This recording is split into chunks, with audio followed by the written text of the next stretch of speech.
شنو روتی گھبراتی آئی Zarmeen be be ابھی میں نے سنا میں مٹھل سے بات کر رہی تھی شاہ حسین کی آواز آئی میں نے سنا کل خون کا بدلہ خون ہوگا ایکسیڈنٹ کا بدلہ ایکسیڈنٹ ہوگا زرمین کو ایکسیڈنٹ سے احمر یاد آیا نہیں میں حسنین کو یہ ظلم نہیں کرنے دوں گی زرمین نے حسنین کے پاس جانے کا فیصلہ کیا فضا میں چھناکے کی آواز گونجی زرمین چونکی جاگی حواسوں میں آئی ڈرتے لرزتے کپ کپاتے ہاتھوں سے تھوڑا سا دروازہ کھولا اور دروازے کی جھری سے جھانکا حسنین دونوں ہاتھوں سے چہرہ چھپائے رو رہا تھا میرے بچے صبر کرو مجھے بوڑھی دادی پر رحم کرو تمہاری حالت میرے دل کو صدمہ دے رہی ہے حسنین اٹھ کر دادی کے گلے لگا بس میرا بچہ مت رو احمر کو تکلیف ہوئی وہ وہاں اس جہاں میں خوش ہو گیا دادی نے سمجھانے کی کوشش کی آج پہلے کی طرح زرمین کا دل چاہا کہ حسنین کو گلے لگائے تسلی دے غم بانٹے لیکن ڈر کے مارے پھر قدم رکے دادی آپ کو یاد ہے مجھے احمر کے آنے کی پہلے خوشی نہ تھی نین کی بات سے سب بھی ماضی میں داخل ہو گئے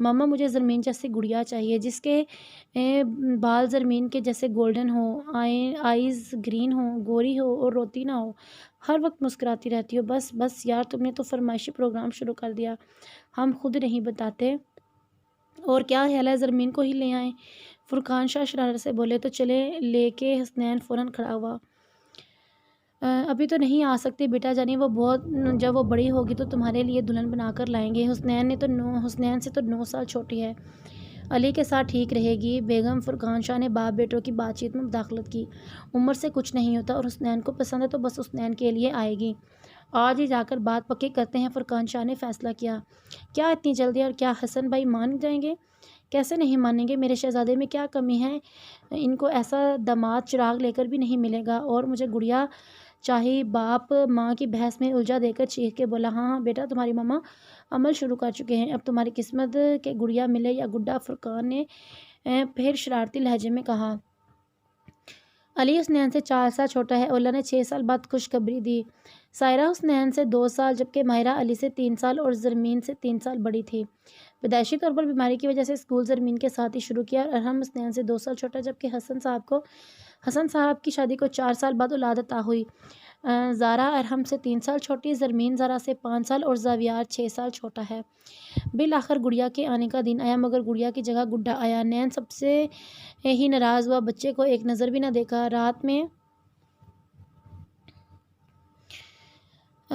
دادی نے کوشش کی اور کامیابی پائی دیکھو تو اس کی آنکھیں حسنین جیسی ہیں اور ہونٹ ناک بھی حسنین جیسا ہے کیوں فرقان یہ بال بھی تو نین جیسے ہیں بالکل چھوٹا نین ہے دادی نے کن اکھیوں سے دیکھتے کہا حسنین نے یہ سب سنا دوڑ کر پاس آیا بچے کو دیکھا اپنے سے ملتا پایا تو فوراً خوشی سے ماتھے کو چوم لیا ڈرائنگ روم میں بیٹھے سب نے ہی سکھ بھرا سانس لیا کمال شاہ نے خاموشی توڑی میں نام رکھوں گا جی نہیں بابا علی کا نام آپ نے رکھا ہے اس لیے اب میں رکھوں گا باپ دادا بحث شروع کرتے حسنین میں بیچ میں روک دیا میں رکھوں گا نام احمر ہوگا اچھا ہے نا دادی ہاں بیٹا اچھا ہے دادا اور فرقان شاہ دل محسوس کے رہ گئے اب بحث کر کے حسنین سے لڑنے کی ہمت نہ تھی حسنین نے احمر کو سچ میں اپنا گڈا ہی مان لیا اس کی ساری ذمہ داری خود لے لی اسے چھوڑ کے شہر اسکول جانے سے منع کر دیا اور گاؤں کے اسکول میں لگ گیا بیگم فرقان اور ان کے بھائی کے انتقال سے سب بچوں کی ذمہ داری کمال شاہ اور بیگم کمال پہ آ گئی حسنین تو احمر کا ماں اور باپ دونوں ہی بن گیا اعلیٰ تعلیم کے لیے ابروڈ جانے سے منع کر کے حیدرآباد میں ہی پڑھائی شروع کی بیگم کی حادثاتی موت نے فرقان کو تنہا کر دیا اپنا سارا وقت بزنس میں لگا دیا وقت گزرا حسنین نے احمر کو شروع سے ہی لاڈ میں رکھا احمر بالکل نہ بگڑا اپنے سے چھوٹے زاویار کے ساتھ اسکولنگ سٹارٹ کی حسنین کسی بھی حالت میں احمر کو اگنور نہیں کرتا آفس میں کتنا ہی مصروف ہو احمر کی کال اٹینڈ کرتا اس دن بھی آفس میں کام چھوڑ کے احمر کی کال سن رہا تھا احمر کی چیخ نے حسنین کے دل کو انہونی میں احساس ڈالا اس کے دل و دماغ خوف میں جکڑا بدحواس ہو کے آفس سے بھاگا راستے میں 2 جگہ ایکسیڈنٹ ہوتے ہوتے بچا 6 گھنٹے کا سفر 4 گھنٹوں میں طے کیا حویلی پہنچ کر مٹھل کو آواز لگائی پھر حواس سوئم کے بعد جاگے سچ چن کے زرمین اور زاویار کو جان سے مارنے کا دل کیا لیکن سفید حویلی کی وجہ سے اپنا یہ فیصلہ جرگے کی صورت میں کرنا چاہا مٹھل شنو سے فون بات کر رہا تھا جب حسنین کے بلاوے پر فون بند کرنا بھول گیا بخش زاویار کہاں ہے سائیں حویلی میں ہی ہے ہم قادر کو بلاؤ گاؤں سے باہر جانے والے رستوں پر بندے بٹھائے زاویار باہر جانے کی کوشش کرے مار دینا حسنین سنگ دلی سے بولا جاؤ اب تم ٹھہرو مٹھل کل جرگے میں کیا سزا دینی چاہیے سائیں میں کیا مشورے دے سکتا ہوں؟ زاویار حسن شاہ کا اکلوتا ہے، معاف کر دیں۔ ٹھیک ہے مٹھل، تم کو مشورہ دینا نہیں آیا؟ میرے بھائی کو مارا ہے، خون کا بدلہ خون، ایکسیڈنٹ کا بدلہ ایکسیڈنٹ، اب اس کی قسمت، وہ بچتا ہے یا مرتا ہے۔ حسنین کے لہجے میں بات میں انداز میں صفاقی دکھ دکھ رہی ہے۔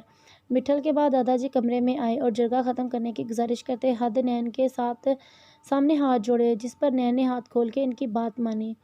آہ آہ دادا جی، ہنا نے درد سے کراہتے سب کو ماضی کی بھول بھلیوں سے نکالا۔ ہنا کا 7واں مہینہ چل رہا ہے۔ علی نے فوراً گود میں اٹھا کر روم میں لا کر چیک کیا۔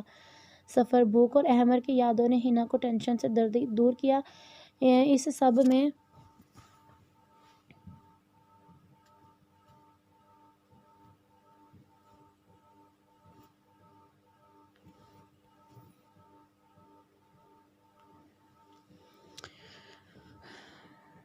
سب میں زرمین کو بھول گئے۔ ہنا کی طبیعت بحال ہوتے ہی گاؤں روانہ ہوئے۔ ان کے جانے کے بعد زرمین نے شامت سے بچنے پر شکر مناتی بیڈ روم میں چلی گئیں۔ گاؤں جا کر احمر کی قبر پہ فاتحہ کے بعد حسنین کچھ دیر قبر کے پاس ہی رہا۔ اسے اٹلی سے فرقان شاہ کے اٹیک کی خبر ملی۔ وہ علی کو لے کر اٹلی جانے کے لیے نکلا اور 15 دن وہاں رہا۔ یہ دن زرمین کے بہتر گزرے۔ زرمین نے کسی کو اپنی پریگننسی کا نہیں بتایا سوائے اماں کے۔ فون پر انہوں نے زرمین کو ہدایتیں دیں۔ سورہ مریم ہفتے میں 1 بار پڑھنے کو کہا، ساتھ ہی کھجور روز کھانے کی ہدایت دی۔ زرمین کو ان سے بات کر کے اچھا لگا۔ وہ کام کرتے وقت احتیاط سے کرتی، اس کی بھوک میں اضافہ ہوا۔ نجمہ ایک ظالم ساس کا کردار ادا بخوبی کر رہی تھی۔ نہیں تو نجمہ سے نظر بچا کے کچھ نہ کچھ کھا لیتی، مگر رات میں بہت مشکل ہوتی۔ نجمہ فریج اور اناج کیبٹ میں روز رات کو تالا لگا دیتی، صرف حسنین کی کافی کا سامان باہر رکھ دیتی تھی کہ حسنین کو کب کافی چاہیے تب بن جائے۔ ابھی حسنین نہیں تھا تو کافی کا سامان کام آیا۔ زرمین کی میڈیسن ختم ہو گئی، اس کے پاس پیسے بالکل نہیں تھے۔ اس کے ذہن میں اپنی رنگ آئی جو شادی کے بعد ماہرہ نے گفٹ کی۔ اس نے اسے بیچنے کا فیصلہ کیا۔ چوکیدار بھائی، آپ میرا ایک کام کر دیں گے؟ جی بی بی، یہ گولڈ کی رنگ ہے، اسے آج ہی بیچ دیں گے، مجھے سخت ضرورت ہے۔ چوکیدار نے حیرت سے سوچا، اس گھر کی مالکن ہو کے ایک رنگ بیچنے کی کیا ضرورت ہے؟ پھر غور سے دیکھا اور سر ہلایا۔ یہ بدرنگ کپڑے پہنے مالکن تو کہیں سے نہیں لگ رہی، واقعی ضرورت ہوگی، بیچاری نے نہ جانے صاحب کو کون سی دشمنی نبھا رہے ہیں۔ چوکیدار کو اپنا جزا لیتے دیکھ زرمین شرمندہ ہو کر بولی، کوئی بات نہیں، میں کسی اور سے پوچھ لوں گی۔ آپ سے اس لیے پوچھا کہ آپ کی ڈیوٹی ختم ہو جائے گی تو آپ مجھے آج ہی لا دیں گے؟ نہیں بی بی، کسی کو نہ بولیں، میں لا دوں گا۔ زرمین رنگ دے کے چلے گی اور حسنین کے گارڈ نے دیکھ لیا۔ چوکیدار نے اپنی بیوی کے ساتھ جا کر رنگ بیچ دی۔ سوچا پہلے بیوی کو گھر چھوڑ دوں، پھر پیسے بنگلے میں دوں گا، مگر گھر جا کر بہنوئی کی طبیعت کا سن کے بہن کے پاس ہاسپٹل دوڑا۔ زمین انتظار کرتی رہی، میڈیسن کھانے کو نہ ملی تو طبیعت بوجھل سی لگی اور رات کا کھانا بھی کم کھانے میں آیا۔ تھک ہار کے بستر پہ جب لیٹی، تھوڑی دیر بعد بھوک کا احساس جاگا۔ کچن میں جا کر کافی پینے کا سوچا، 1 کپ کافی پی کر تسلی ہوئی، لیکن رات کے دوپہر پھر بھوک لگ گئی۔ پھر کچن میں بال پین کے ذریعے فریج کھولنے کی کوشش کی، ناکام۔ بے حد رونا آیا، بھوک سے برا حال ہو گیا۔ اتفاق سے بھوسی ٹکڑے کے باکس پر نظر پڑی۔ اس مجبوری کے عالم میں حویلی کی شہزادی، دادا ابا کی لاڈلی، پر یہ وقت بھی آیا سوکھی روٹی پانی کے ساتھ کھائی۔ زرمین کو اپنی بے کسی پہ شدید رونا آیا، روتے روتے کھانا کھایا۔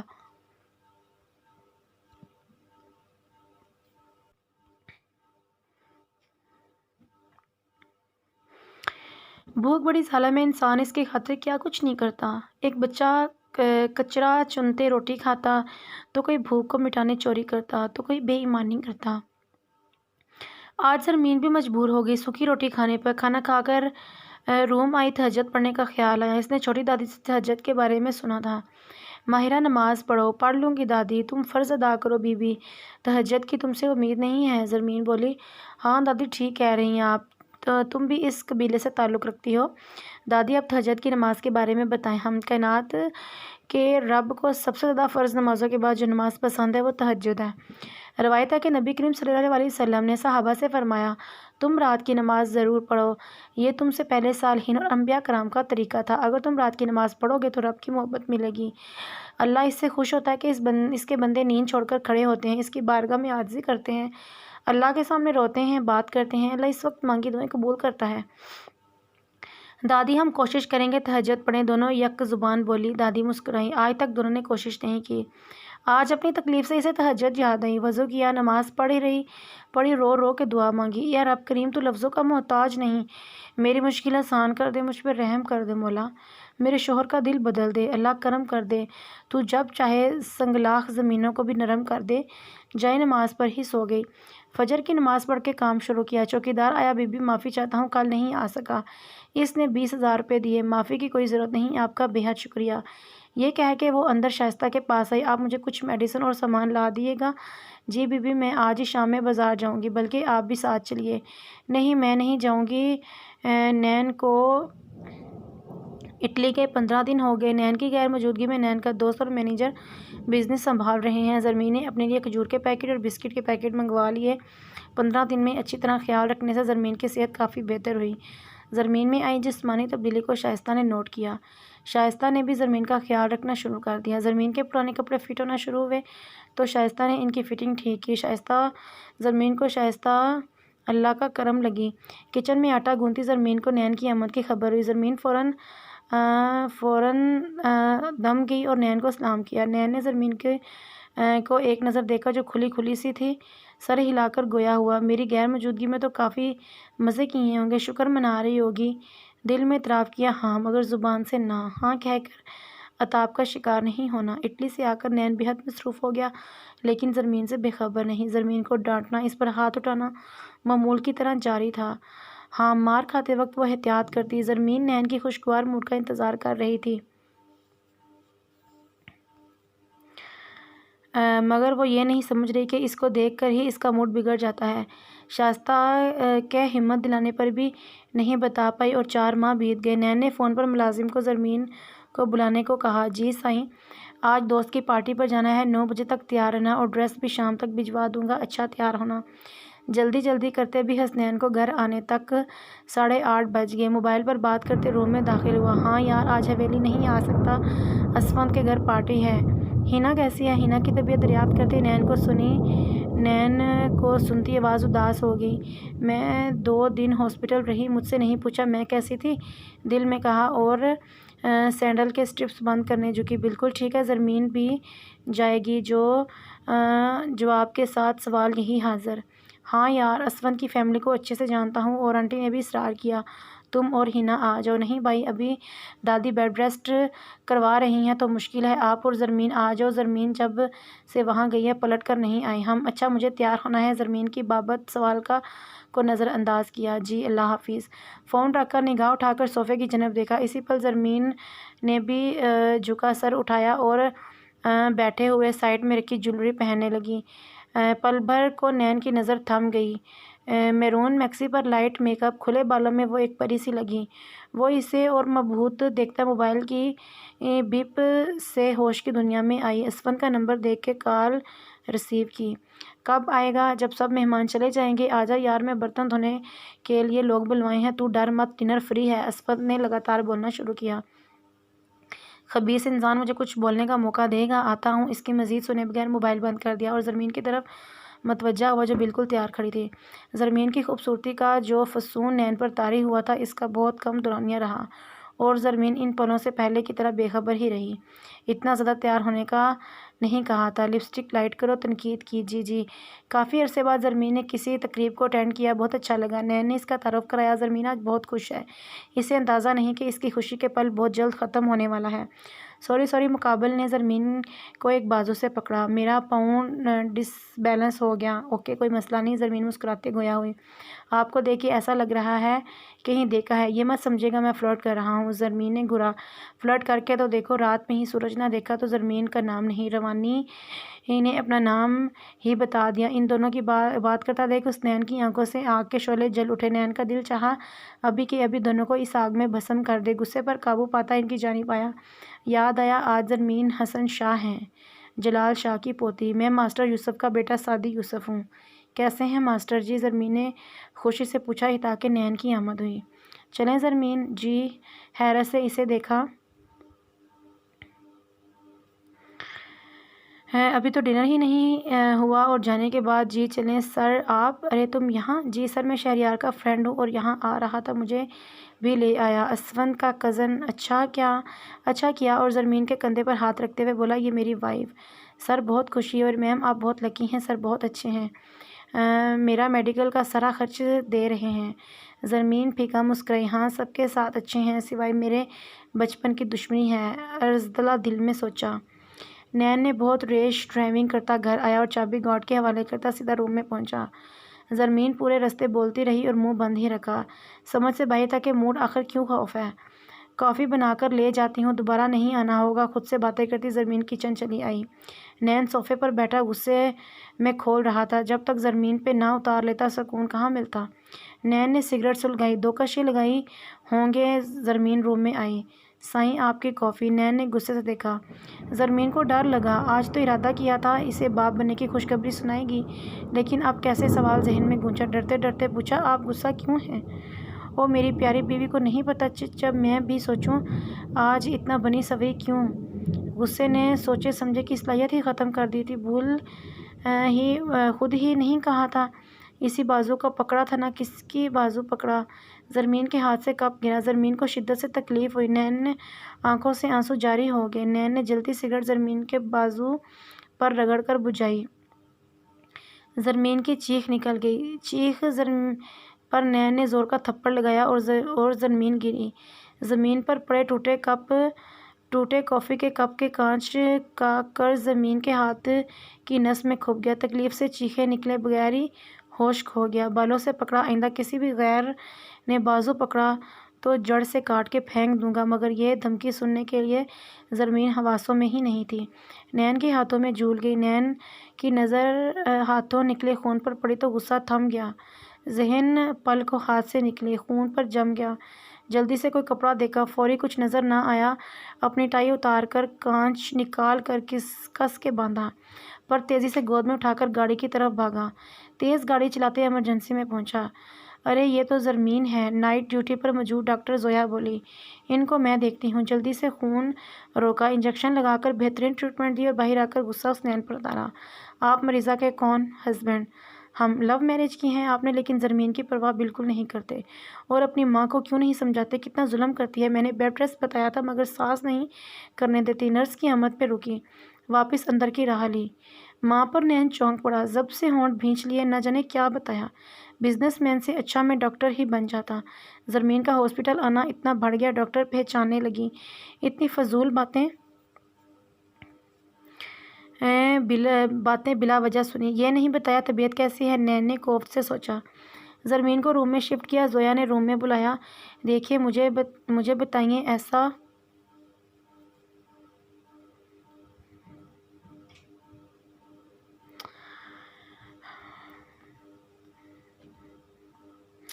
بتائیے ایسا کیا ہوا جو پیشنٹ نے خودکشی کی؟ نہیں یہ حادثہ ہے، ایکچولی زمین بے دہانی میں تھی اور کافی کپ پر گر گئی۔ نین نے سارا ملبہ زمین پر ڈال دیا اور ان کے چہرے پر یہ نشان، سوالیہ نگاہیں نین پر دیکھیں۔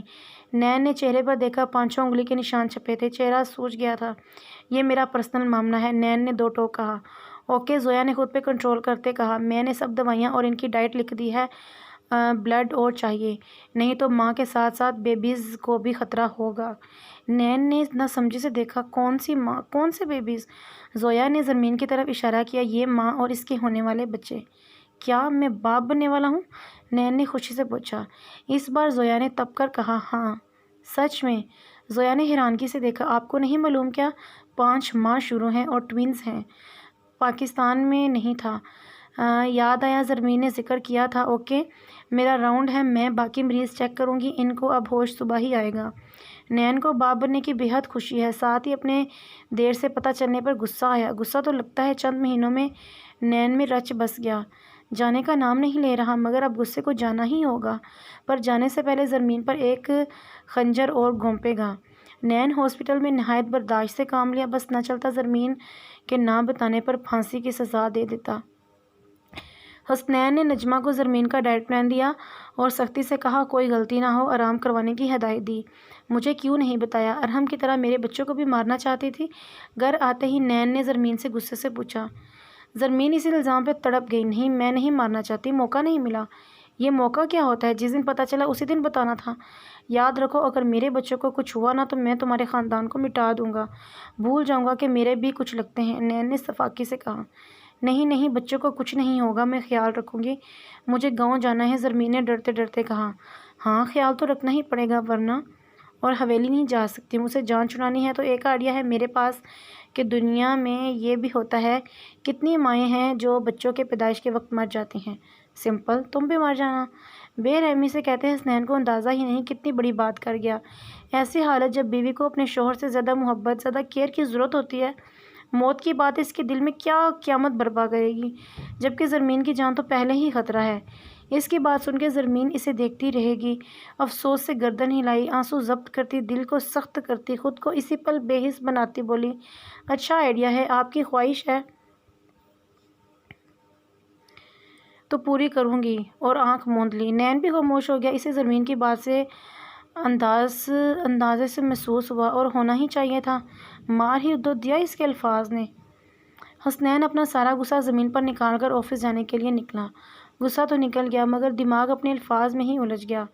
زرمین کے مرنے سے مجھ پر کچھ اثر نہیں ہوگا، دل نے احتجاج کیا ہوگا، پہلی محبت ہے، دماغ محبت کچھ نہیں ہوتی، دل محبت ہے، احمر سے بھی محبت تھی جس کی وجہ سے زرمین ستم سہ رہی ہے، دماغ ہاں محبت جو احمر کی قاتل ہے۔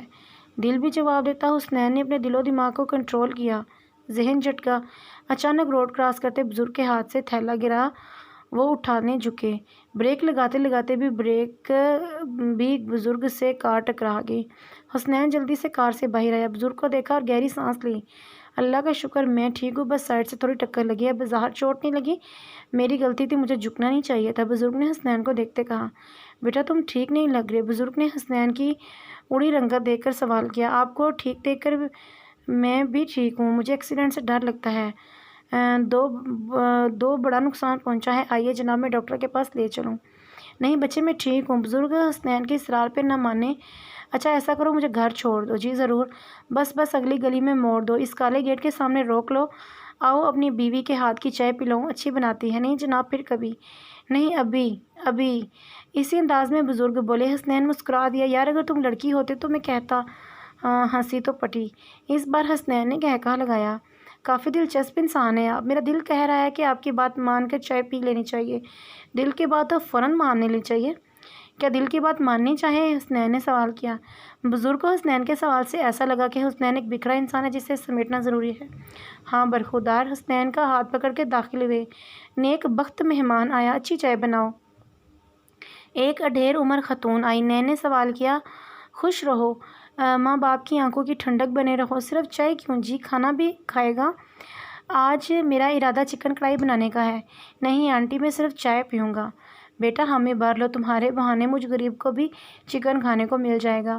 کیوں جی آپ تو ایسے بول رہے ہیں جیسے میں آپ کے لیے کچھ نہیں بناتی، آئندہ بھی نہیں دوں گی۔ تم جانا نہیں بیٹا۔ خاتون دو باتیں سن کے کچن میں چل دی۔ بزرگ مسکرا دی، ہاں بیٹا اور سناؤ، کچھ دل کا پوچھ رہے تھے؟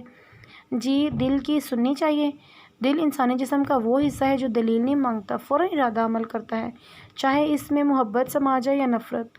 دماغ تو نفع نقصان سب دیکھتا ہے، پھر فیصلہ کرتا ہے اس کا فائدہ کس میں ہے کس میں نہیں، لیکن دل یہ بات نہیں دیکھتا۔ اگر غلط فیصلہ لے تو دل بے سکون ہوتا ہے، صحیح فیصلہ ہوتا ہے تو دل خوشی محسوس کرتا ہے۔ بس تم نے دل کی مانی؟ ابھی تو دل کیا کہتا ہے؟ سمجھاتے ہوئے پوچھا۔ اچھا لگ رہا ہے تو ٹھیک کیا پھر؟ تو ٹھیک یا پھر اگر دل کچھ محسوس نہ کرے تو؟ نین نے سوال کیا۔ ہاں کرتا ہے، اکثر دل بے حس ہو جاتا ہے اور دماغ کے کہنے پر ظلم رواد رکھا جائے، بے انصافی کی جائے، گناہ کی کثرت پر زنگ لگا دیا جائے، زنگ لگنے سے پتہ ہی نہیں چلے گا ہم کہاں ٹھیک ہیں اور کہاں غلط۔ پیارے رسول نے ایک حدیث میں فرمایا، سن لو، بدن میں گوشت کا ایک لوتھڑا ہے، جس سے وہ درست ہوگا تو سارا بدن درست ہوگا، وہ بگڑ گیا سارا بدن بگڑ گیا۔ سن لو، وہ ٹکڑا آدمی کا دل ہے۔ کتنے پیارے واضح الفاظ میں نبی صلی اللہ علیہ وسلم نے بیان کر دیا۔ دل وجود انسانی میں صرف پمپنگ کر کے زندہ رکھنے کا نام نہیں کرتا، یہ زندگی کو گزارنے کا کام کرتا ہے۔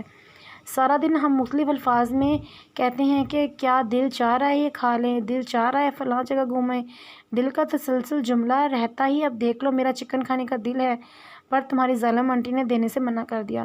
سمجھاتے اپنا دھڑکا بھی کہہ بیٹھے۔ خیر یہ تو دل بھی فرمائش کر لیتا ہے، دل کی خوبصورتی کے لیے ضروری ہے کسی دوسرے دل کی دل آزاری نہ ہو۔ ہمیں صرف اپنے ہی دل کا خیال نہیں رکھنا، دوسرے دل کا بھی رکھنا ہے۔ اگر دوسرا دل دکھا تو تکلیف تمہارا دل بھی سہے گا۔ دل دکھانے کا سلسلہ جاری رہا تو دل پہ تو زنگ لگنا شروع ہو جائے گا۔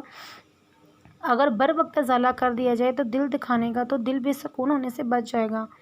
بعض تکلیفوں کا ازالہ ناممکن سا ہوتا ہے، پر اللہ چاہے تو ناممکن بھی ممکن کر دے، شرط صرف سچی مزاحمت ہے۔ کسی کا دل مت دکھاؤ، اس کے آنسو تمہارے لیے سزا بن سکتے ہیں۔ کوشش کرو دل کی اچھی بات فوراً سنو۔ نین کے ذہن میں روتی زرمین آئی، اس کا دل یکدم گھبرایا۔ چلتا ہوں جناب، کافی ٹائم گزرا، مجھے اچھا لگا۔ کوئی نہیں، کھانا کھا کر جانا۔ آپ نے اپنی باتوں سے بچے کو پکا دیا ہوگا۔ خاتون اچانک کمرے میں آئی اور نین کو روکا۔ لو بھلا میں کیوں پکاؤں گا، یہ کام تو خواتین کا ہے، نروٹھے انداز میں بولے۔ کیا مطلب آپ کا؟ خاتون اپنی صنف کی حمایت میں تیکھے تیور میں بولی۔ میرا مطلب ہے بیگم، کھانا تو خواتین پکاتی ہیں اور بہت عمدہ پکاتی ہیں۔ کل پڑوس سے اچھی خاتون نے بہت لذیذ کھیر بنائی تھی، بھیجی؟ ہاں ہاں، کھیر کا بھائی میں کہاں تھی؟ معصومیت سے آپ سو رہی تھی، اس لیے میں نے پوری کھا لی۔ گرم ہو جاتی تو آپ کھاتی نہیں؟ گرم کی خوب کہیں فریج میں رکھ دیتی اور پوری کھائی، اس لیے کل شوگر بڑھ گئی۔ آنے دو مہناز کو، وہی آپ کو سمجھا سکتی ہے۔ حسنین کی طرف رخ کر کے بولی، مہناز میری بیٹی ہے، شادی کے 10 سال بعد ہوئی ہے۔ اللہ کریم نے ہم بے اولادوں پہ کرم کیا۔ حسنین کا دل ان دونوں کی نوک جھوک میں مصروف ہو گیا۔ ایک اچھی دوپہر گزار کر دوبارہ آنے کا وعدہ کر کے آفس کے لیے روانہ ہوا۔ اسفند آفس میں علیزہ سے بیٹھا باتیں کر رہا تھا۔ حسنین کی آمد پہ علیزہ بوکھلا کر چیئر سے اٹھی۔ Morning sir. سوری، آفٹرنون سر۔ اسفند نے علیزہ کو بوکھلاہٹ کو انجوائے کیا۔ حسنین نے اسفند کو گھورا اور علیزہ کو احمد سنز کی فائل لینے بھیجا۔ اور شہزادے آج اتنا لیٹ آیا، کیا بھابھی کو چھوڑ کے آنے کا دل نہیں کیا؟ دل پہ نین چونکا۔ یار بھابھی ہے بڑی قیامت، نین نے گھورا۔ اسفند بوکھلایا، میرا مطلب ہے خوبصورت ہے، معصوم ہے، اور میرا کوئی الٹا دوسرے مردوں کی طرح مطلب نہیں ہے، وہ میرے لیے قابل احترام ہے، میری بہنوں جیسی ہیں۔ اسفند نے جذباتی تقریر کی۔ نین، یہ دوسرے مردوں سے کیا مراد ہے، وضاحت کریں گے آپ؟ اسفند مسکراتے ہوئے، یار سنا نہیں ہے، مردوں کو بیوی دوسروں کی اور بچے اپنے اچھے لگتے ہیں۔ نین بھی مسکرا دیا، بڑا ہی خبیث ہے تو، اور میرا شمار نہیں اس میں، مان لیتا ہوں، اور آتے ہوئے راستے میں ایک چھوٹا ایکسیڈنٹ ہو گیا تھا۔ او سوری، کوئی مسئلہ، کوئی چوٹ تو نہیں لگی؟ نہیں، اللہ کا کرم ہے، اور تم کو کام کے لیے آفس بلایا، سیکرٹری سے گپے لڑانے نہیں۔ کیا مطلب ہے تیرا، میں کوئی ایسا ویسا ہوں؟ اسفند نے برا منہ بنایا۔ تو کیسا ویسا ہے، مجھے پتا ہے، میں اندھا ہو سکتا ہوں، آفس کے باقی لوگ نہیں، سمجھے؟ علیزہ ایک شریف لڑکی ہے، بلا وجہ لوگ باتیں بنائیں گے۔ ہاں میں لچا لفنگا ہوں، 16 ملکوں نہیں بلکہ پوری دنیا کی پولیس مجھے ڈھونڈ رہی ہے۔ اسفند جل کے بولا۔ اب اپنے ڈرامے بند کر لیں، اور کیا خیال ہے، کام کر لیں؟ ہاں ضرور۔ نجمہ نے حسنین کی ہدایت پہ عمل کرنا شروع کیا۔ بغیر غذا اور آرام سے زرمین کی طبیعت تو بہتر ہوئی، مگر سکون تو حسنین کے غصے نے ختم کر دیا۔ اور خیال کتنا ہی رکھا جائے، اگر سکون نہ ہو تو غذا بھی بہترین اثر نہیں رکھتی اور طبیعت میں بوجھل پن سما جاتا ہے۔ دادا ابو، آپ 100 مروں کو سمجھا دیں، رکاوٹ نہ ڈالیں، اگر اس کے پاس اختیارات اور سورسز ہیں تو میں بھی شہر میں کوئی گھاس نہیں کھا رہا، میں بس کسی کو بیچ میں نہیں لانا چاہتا۔ بیٹا تم فکر نہ کرو، پنچایت بٹھائیں گے، آخر ان کے علاقے کا بھلا ہے، اور زمین بھی ہم نے خریدی ہے، نیک کام کر رہے ہیں، اللہ مدد کرے گا۔ جی آپ آج ہی بات کریں، مجھے جلد بتائیں تاکہ کام شروع کریں۔ دادی کیسی ہیں؟ اچھی ہیں، تم کب آؤ گے؟ آ جاؤ، زرمین بیٹی کو بھی لاؤ۔ دادا ایک اور فون آ رہا ہے، میں سن لوں، پھر بات کریں گے، اللہ حافظ۔ اب تو حویلی فون کرنا بھی مشکل ہے، میرے خاندان کو بھی اس کی فکر رہتی ہے، نین نے کوفت سے سوچا۔ یہ ہفتہ بظاہر زرمین کے لیے سکون کا گزرا، مگر زرمین بے چین رہی، زبردستی کچن میں کام کرنے لگی، صبح سے کچھ نہ کوئی توڑنے لگی، نجمہ کو تنگ کرنے والے سارے کام کیے۔ نجمہ حسنین کی ہدایت پہ برداشت کرنے کی کوشش میں لگی رہی، برداشت کرنا مشکل تھا، جس پر حکومت کی تھی آج تابع داری کرنی پڑ رہی ہے۔ آخر برداشت اس وقت ختم ہوئی جب زرمین نے نجمہ کو چائے دی اور غلطی سے پیالی چھوٹ کے نجمہ کے پیروں پر گری۔ اگرچہ نجمہ پر چائے کے چند چھینٹے ہی پڑے تھے، لیکن نجمہ نے زرمین پہ ہاتھ اٹھا لیا۔ پہلے تھپڑ پر نین نے لانچ میں قدم رکھا، دوسرے پر تیزی سے دھڑا۔ کیا ہو رہا ہے، تمہاری ہمت کیسے ہوئی ہاتھ اٹھانے کی؟ نین نے غضیلے لہجے میں بولا۔ صاحب جی غلطی سے ہو گیا، مجھے معاف کر دیں۔ زرمین نے نین کو دیکھا، آنکھ نم ہے، مگر کوشش کی کہ آنسو باہر نہ آئے۔ تمہیں خیال رکھنے کا کہا ہے، تمہارے اس تھپڑ کی وجہ سے میرے بچوں کو نقصان پہنچ جاتا۔ زرمین نے گہری سانس لی۔ میری نہیں، بچوں کی فکر ہے۔ میری بیوی ہے، حسنین شاہ کی بیوی، تم ایک ملازمہ ہو، اس پر ہاتھ اٹھاؤ گی؟ میری چیزوں کی کوئی بھی نقصان پہنچائے مجھے برداشت نہیں۔ میں عورتوں پر ہاتھ نہیں اٹھاتا، ورنہ وہ حشر کرتا تمہاری نسلیں یاد رکھتی۔ زرمین نے حیرانگی سے دیکھا عورتوں والی بات پر۔ معافی تو بالکل نہیں ملے گی۔ بخش آواز دے کر بلایا، لے جاؤ اسے بیسمنٹ میں اور حسنین شاہ کے حکم نہ ماننے کی سزا دو۔ بس جان نہیں لینا۔ حسنین کے اس روپ سے سب ملازم سہم گئے۔ نجمہ سبھی کے لیے ظالم، اپنی ہیڈ پوسٹ پر اکڑنے والی، اس لیے ملازمین کو حسنین کے فیصلے پہ ذرا دکھ نہیں ہوا۔ ایک ظالم تو انجام کو پہنچا۔ جی سائیں، بخشش نے سردار کو بولا۔ سردار کھینچتے ہوئے لے گئی۔ سائیں معاف کر دے، معاف کر دے۔ نین نے انسنا کیا۔ شائستہ، آج سے نجمہ کی جگہ آپ ہیں اور میری بیوی کا بے حد خیال رکھنا۔ جی سر۔ شائستہ اس بات پر خوش تھی۔ دیر سے ہی صحیح، حسنین نے زرمین کا خیال تو رکھنا شروع کیا۔ بخش نے زرمین پر ہاتھ اٹھانے کی سزا میں نجمہ کے ہاتھ دہکتے کولے سے جلا دیا۔ ہاتھ جلنے کی تکلیف سے نجمہ کو بخار نے آ گھیرا۔ صحیح، نجمہ بخار میں بے ہوشی کی کیفیت ہے۔ ہم ٹھیک ہے، ابھی کے لیے کافی ہے، اتنا علاج کراؤ۔ جی صحیح، بہتر۔ مرد کے آدمی کو آج حویلی کے باہر دیکھا گیا ہے۔ قادر نے فون پر بات ہوئی تھی۔ حسنین بات سن کے چونکا۔ جانے دیا کیا؟ نہیں صحیح، تھوڑی خاطر مدارت تو بنتی ہے۔ بخش نے دانت نکالے۔ ہوں، کیا بتایا؟ پروین کی بیٹی سے محبت کرتا ہے، اس سے چوری ملنے آیا تھا۔ سخت زہر لگتا ہے مجھے ایسا چوری چھپے ملنا۔ میرا پھر تو اچھے سے کرو، خاطر کوئی کمی نہ ہو۔ تھوڑی دیر سوچ کر خیال ہے بخش داماد بنا لیں، 100 مروں کی خبر دیں گے۔ جی صحیح، بات تو ٹھیک ہے۔ ٹھیک، خاطر کے بعد معاملات طے کر لو اور شادی میں کوئی کمی نہیں ہونی چاہیے۔ اسے سمجھا دینا کیسے وفاداری نبھانی ہے۔ جی صحیح۔ حسنین کی قدوس صاحب سے اچھی دعا اسلام ہوگی۔ قدوسی صاحب کے کہنے پر اس نے ان کے محلے کی ایک لڑکی کی شادی کروائی اور اب ایک جگر کے مریض کو پاکستان سے باہر بھیجنے کی تیز رفتاری سے کوشش کر رہا ہے۔ نین شروع سے ہی اچھے اور نیک کام کرتا رہا۔ مختلف گاؤں میں احمر فاؤنڈیشن ادارے کے تحت اسکول اور چھوٹے ہاسپٹل کھول رہا ہے۔ اس چھوٹے ہاسپٹل میں سبھی بنیادی ضرورت کا سامان موجود ہے۔ نصیر 100 مروں گاؤں میں بچل 100 مروں رکاوٹ بن رہا ہے، اس لیے ابھی وہاں تعمیرات شروع نہ ہو سکی۔ 2 گاؤں میں ہاسپٹل اور 3 گاؤں میں اسکول تیار ہو چکے ہیں اور وہاں کے لوگ حسنین سے بہت خوش ہیں۔ 2 سے 3 دن بعد زرمین نے پھر ایسا ہی کیا زبردست کام کرنے لگی تو شائستہ نے ہلکا پھلکا کام دیا، پر زرمین باز نہیں آئی۔ نین کی ہمت پر بھی زرمین نے کافی خود بنائی اور لے کر روم میں پہنچی۔ سائیں کافی، تم کو منع کیا کتنی بار، آرام کرو۔ کون سی بہت اعلیٰ کافی بناتی ہو جو میں نہ پیوں تو مر جاؤں؟ زرمین کے دل نے کہا، اللہ نہ کرے۔ جاؤ، اب میرا کھڑے کھڑے منہ کیا دیکھ رہی ہو؟ کتنا رف ہولیا ہے، فوراً چینج کرو اور بیڈ پہ آؤ۔ ویسے ہی کافی دن ہو گئے۔ زو معنی بات کہہ دی۔ زرمین پھر ضرورت بننے پر نم آنکھوں سے ڈریسنگ روم کی طرف بڑھی۔ آج 10 دن ہو گئے نجمہ کو گئے اور شائستہ کو ہیڈ بنے۔ شائستہ نے اپنے زیر ملازموں کے ساتھ بہترین سلوک رکھا، سبھی شائستہ سے خوش ہیں۔ آج بھی زرمین ذہنی طور پہ بوجھل ہے۔ کچن میں آ کے روٹی پکاتی ملازمہ کو ہٹا کر خود پکانے لگی۔ شائستہ کو جیسے معلوم ہوا فوراً آ کر اسے ہٹانے لگی، مگر زرمین پر تو پکانے کا جنون ہی چڑھ گیا۔ آپ کون ہوتی ہیں منع کرنے والی؟ میں تو پکاؤں گی، کیا کر لیں گی آپ؟ بدتمیزی سے شائستہ کو جھڑکا۔ بیٹی آپ کی طبیعت خراب ہو جائے گی، عاجزی سے گویا ہوئی۔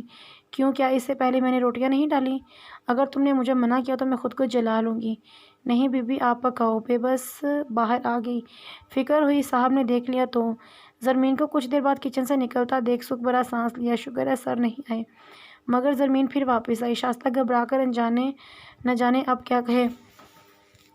معافی چاہتی ہوں شائستہ باجی، پتہ نہیں کیسے میں آپ سے اتنی بدتمیزی کر گئی۔ شائستہ، کوئی بات نہیں۔ پھر کھانے کے بعد جھاڑو دینے پر شام کی بجائے سب ملازموں کو دینے پر شائستہ نے بدتمیزی اور غصے کا اظہار کیا اور سوری بھی نہیں کی۔ رات کے کھانے کو لے کے جب زرمین نے پکانے کی ضد کی، اس وقت تو زرمین کی طبیعت بھی ٹھیک نہ تھی، تو مجبوراً تنگ آ کر شائستہ نے نین کو فون کیا۔ نین نے تھوڑی دیر میں آنے کو کہا۔ زرمین کی تربیت کے پیش نظر نین نے نارمل لہجے میں زرمین کو روم میں آنے کو کہا۔ آج بھی زرمین کافی بنا کر لے گئی۔ کیوں نہیں سن رہی تم؟ منع کر رہا ہوں کافی بنانے سے، صرف آرام کرو۔ نین کا لہجہ نارمل ہی رہا۔ نین نے کافی پینی شروع کر دی۔ زرمین یکٹک نین کو دیکھتی رہی، پھر زرمین نے کافی کا کپ نین سے لے کے پھینک دیا۔ نین ہکا بکا ہو گیا کہ زرمین نے یہ کیوں کیا، غصے سے چیخا، کیا بدتمیزی ہے۔ زرمین، چپ، بولو زرمین کچھ نہ بولی۔ نین بے حد مشکل سے خود پر قابو پایا۔ دل تو کر رہا تھا مار کر دماغ ٹھکانے لگائے، مگر ڈاکٹر زویا کی ہدایت پر مارنے سے خود کو باز رکھا۔ میرا خیال ہے تمہاری طبیعت خراب ہے، آرام کرو۔ غصہ کنٹرول کرنے کے لیے راکنگ چیئر پر بیٹھ گیا۔ زرمین نین کی ڈانٹ سن کے آہستہ چلتی نین کے پاس آئی اور بولی، نین 15 دن ہو گئے، آپ نے غصے سے زیادہ ڈانٹا نہیں، مارا نہیں۔ پلیز مجھے مارو، مجھے جھڑکو، میری بےعزتی کرو۔ نین مجھے مارو، روتے روتے بولی، مجھے سخت بے چینی ہو رہی ہے۔ ابھی آپ نے تھوڑا غصہ کیا، مجھے تھوڑا بہتر لگا۔ پلیز مارو نا۔ میں تمہاری کافی پھینک دی، بات بھی نہیں مانی۔ مارو مجھے۔ ہچکیاں لیتی زرمین نے ہاتھ جوڑ لیے۔ اس نین کو تو سکتہ ہی ہو گیا۔ وہ فاقے چہرے سے زرمین کو گڑ گڑاتا دیکھ رہا تھا۔ کیا اس کے ظلم نے زرمین کو پاگل کر دیا؟ پلیز، روتی بلکتی ہچکی لیتی زرمین ہاتھ جوڑے مار کی گردان میں لگی اس کا دامن پکڑ لیا۔ نین کو اس وقت ہیروئن کا نشہ کرنے والوں کو وقت پر نشہ نہ ملنے جیسی حالت میں لگی۔ حسنین کے پسینے چھوٹ گئے۔ زرمین کے الفاظوں اور حالت نے حواس باختہ کر دیا۔ وہ گھبرا کر اٹھا، دامن چھڑایا اور تیزی سے باہر کی جانب بڑھا۔ نین کو لگا وہ تھوڑی دیر اور رکا تو اس کا دم گھٹ جائے گا۔ شائستہ نے نین کو تیزی سے الجھے چہرے کے ساتھ بھاگتے ہوئے دیکھا تو جلدی سے روم میں بڑھی، جہاں روتی ہوئی زرمین کے حواس بھی کھوئے ہوئے تھے۔ ملازمہ کی مدد سے زرمین کو بیڈ پر لٹا کر ڈاکٹر زویا کو فون کیا۔ میں نے اس آدمی کو کتنا سمجھایا، ان کو بے حد کیئر کی ضرورت ہے، مگر نہیں، کوئی خیال نہیں۔ ساس کہاں ہے، بلاؤ ذرا۔ ڈاکٹر نے جی وہ گاؤں چلی گئیں، سر نے ان کو گاؤں بھیج دیا۔ شائستہ کو زرمین نے نجمہ کا بتا دیا تھا۔ یہ اچھا کام کیا، ظلم کے علاوہ وہ کرتی ہی کیا تھی؟ اپنی جاگیرداری گاؤں میں ہی کرے تو صحیح ہے، نہیں گاؤں میں بھی ظلم ہی ہے۔ خیر، میں ان کی میڈیسن چینج کر رہی ہوں، بہت پابندی سے 3 ٹائم دینا ہے۔ فریش فروٹ کا استعمال زیادہ سے زیادہ ہو۔ ابھی ڈرپ لگا دی ہے اور انجیکشن بھی، تھوڑی دیر میں طبیعت بہتر ہو جائے گی۔ حسنین سن ذہن کے ساتھ کار سڑکوں پر چلانے لگا۔ زرمین کو کئی بار روتے فریاد کرتے دیکھا، مگر آج کا رونا ہی الگ تھا۔ بار بار کانوں میں مجھے مار کی آواز گونج رہی تھی، ایک وحشت سے چھا رہی تھی، اور سڑکوں پر پھرتے پھرتے کار رخ دوسری صاحب کے گھر کو کر لیا۔ غائب دماغی سے اترا اور بیل کی بجائے دروازہ کھٹکھٹایا۔ دروازہ زور سے بجنے پر قدوس صاحب نے جلدی کھولا۔ سامنے حسنین کھڑا تھا، اس کے چہرے پر عجیب کیفیت لگ رہی ہے۔ قدوس صاحب اس کو پکڑ کر لائے اور بے جان مورت کی طرح کھینچتا چلا گیا۔ اندر بٹھایا، پھر پوچھا، کیا ہوا بیٹا، اتنے پسینے کیوں ہو رہے ہیں؟ پانی، پلیز پانی دیں، ایسا لگ رہا ہے حلق میں کانٹے اگ آئے ہوں۔ وہ جلدی سے پانی لائے۔ نین نے ایک ہی سانس میں گلاس خالی کیا اور مانگا، وہ بھی پی لیا۔ تھوڑے حواس بحال ہوئے، لگ رہا ہے آج زرمین کی تڑپ، دعا اور سزا رنگ لے آئی۔ نین کے دل و دماغ میں زرمین کی مار کی فریاد کوڑا بن کر لگی، جس نے دل و دماغ پر لگے بے حسی کے تالے کو توڑ دیا۔ نظریں جھکا کر دھیمے سے، میں نے اسے شاید پاگل کر دیا، میں ایک ظالم جابر ہوں۔ کیسے کر دیا پاگل؟ قدوس صاحب نے سوال کیا۔ نین اس کے سوال پر ایک دم ہوش میں آیا، میں یہاں کیسے؟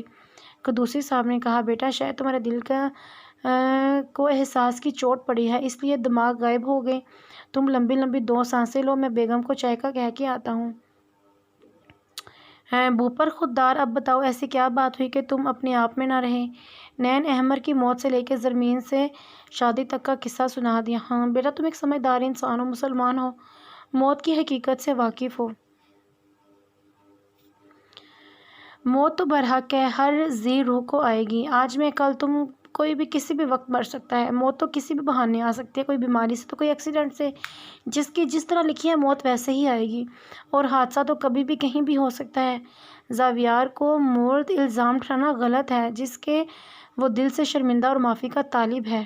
نین خاموشی سے سن رہا ہے، سادہ الفاظ، سادہ لہجہ اثر کر رہا ہے، سمجھ کا نیا دور کھل رہا ہے۔ شاید پہلے غصے سے عقل سلپ کر دی اور اب زمین کی تڑپ نے عقل سے ضرب دی۔ بیٹا، معاف کرنا بہت بڑا عمل ہے، اللہ کو معاف کرنے والے بڑے پسند ہیں، تم کو زاویار کو معاف کر دینا چاہیے۔ احمر کی موت پہ صبر کرنا، احمر کی موت میں یہی اللہ کی مصلحت ہوگی۔ بھائی کے ذکر پر حسنین اب دیدہ ہو گیا، مرنے میں کیا مصلحت؟ چھوٹا تھا، احتجاجی لہجہ۔ قدوسی صاحب ہم سا مسکرائے، واقعہ حضر پڑا ہے کیا ابھی؟ نین نے سر ہلایا، کچھ یاد ہے، کچھ نہیں، ہمیں یہی ہے، صبر و حکمت ہے، بتاتا ہوں۔ حضرت موسیٰ حضرت خضر سے صبر کا وعدہ کر کے روانہ ہوئے تو ایک کشتی میں سفر کیا۔ کشتی والوں نے محبت و ادب سے سفر کی اجازت دی۔ کنارے پر پہنچے حضرت خضر نے کشتی سے 2 تختے اس طرح نکالے کہ کشتی میں پانی نہ جائے۔ حضرت موسیٰ نے اعتراض کیا جب حضرت خضر نے وعدہ یاد دلایا، جس پر شرمندہ ہوئے۔ سفر پھر شروع کیا۔ رستے میں ایک مکان کے باہر کچھ لڑکے کھیل رہے تھے۔ آپ نے ایک کو پکڑ کے قتل کیا۔ حضرت موسیٰ پھر غصہ ہوئے۔ حضرت خضر نے ان کو یاد دلایا۔ حضرت موسیٰ نے پھر معذرت کی اور کہا، اگر اب اعتراض کرو تو مجھے سفر سے نکال دینا۔ پھر سفر شروع کیا۔ بھوک لگنے لگی۔ ایک بستی سے گزرے۔ وہاں کے لوگ مالی لحاظ سے اچھے ہیں۔ ایک جگہ جہاں لوگ جمع تھے کھانے کا بولا، لیکن وہاں کے لوگ کنجوس تھے۔ کسی نے بھی خیال نہ کیا اور ویسی جگہ پہنچے جہاں ایک بسیدہ دیوار تھی۔ آپ نے اس دیوار کو ٹھیک کیا۔ حضرت موسیٰ نے پھر صبر کا دامن چھوڑ دیا اور سوال کر بیٹھے کہ حضرت یہاں کے لوگوں نے مہمان نوازی نہ کی۔ آپ نے ان کی دیوار بغیر اجازت ٹھیک کر دی۔ اس تیسرے اعتراض پر حضرت موسیٰ نے خود شرط رکھی تھی کہ اب اعتراض کی صورت میں مزید سفر نہیں ہوگا، تو سفر رک گیا۔ مگر حضرت موسیٰ نے ہوئے واقعات کے بارے میں پوچھا۔ جس کشتی میں سوار تھے وہ 10 غریب کی ملکیت تھی، جو سب غریب تھے۔ جس کنارے پہنچے وہاں ایک ظالم بادشاہ جلندری کی حکومت تھی۔ اسے اپنے سپاہیوں کو اچھی کشتی اور کمائی پر قبضہ کرنے کا حکم دیا تھا۔ اللہ نے یہ راز حضرت خضر پر منکشف کیا۔ میں نے کشتی کو داغی کر دیا تاکہ کشتی محفوظ رہے اور غریبوں کی کمائی اور کشتی محفوظ کی۔ جس لڑکے کو قتل کیا وہ کافر تھا اور جوان ہو کر ایسے غلط کام کرتا کہ دوسروں کو اپنے مومن ماں باپ کو بھی کافر کر دیتا، اور اللہ اس کے والدین کا ایمان قائم رکھنا چاہتا تھا، اس لیے قتل کیا۔ اور دیوار 2 یتیم بچوں کی ملکیت تھی۔ ان کی ماں باپ نے اس دیوار کے نیچے مال دفن کیا۔ بچے بڑے ہو کر لے لیتے، اگر دیوار گرتی تو عزیز و اقارب لیتے، اس لیے مرمت اللہ نہیں چاہتا تھا کہ وہ نیک کمائی یتیم بچوں کے سوا کوئی اور لے، اس لیے حکم اللہ دیوار ٹھیک کی۔ ان تینوں الگ باتوں میں 3 حکمتیں، 3 احسان سامنے آئے۔ شاید بڑا ہو کر احمد کسی ایسے مرض میں مبتلا ہوتا اور تڑپتا رہتا تو تڑپ تم برداشت نہ کر پاتے، یا پھر جس محبت سے تم اس سے کرتے وہ بڑا ہو کر حق ادا نہ کر پاتا تو تب بھی مشکل ہوتی، یا وہ ملک دشمن بن جاتا، غرض کہ کچھ بھی ہو سکتا تھا۔ اس لیے اللہ کے فیصلے پر صبر کرو اور یہ حقیقت یاد رکھو، سب کچھ فنا ہوگا، صرف اللہ باقی رہے گا۔ سب کچھ اللہ ہے اور اس کی طرف لوٹ جانا ہے۔ رہی بات زاویار کی، تو ہو سکتا ہے اس کی آزمائش کے ساتھ تمہاری بھی آزمائش ہو، اللہ تمہارے معافی کے ظرف کو آزما رہا ہو۔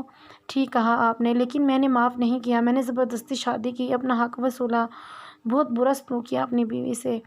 ہائے ربا، تم اتنے ظالم تو نہیں لگتے۔ خاتون بولی،